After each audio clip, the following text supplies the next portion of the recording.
You ask Tiger to solve. This deals with linear equations with one unknown. The final result is x equals 2. Let's solve it step by step. Simplify the expression. Find the greatest common factor of the numerator and denominator. Factor out and cancel the greatest common factor. Swap sides.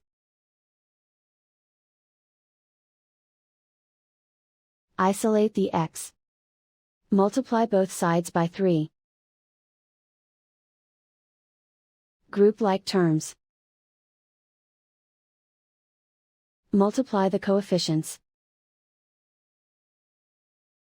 Simplify the fraction.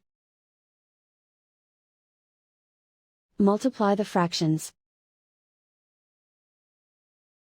Simplify the arithmetic. And so the final result is x equals 2.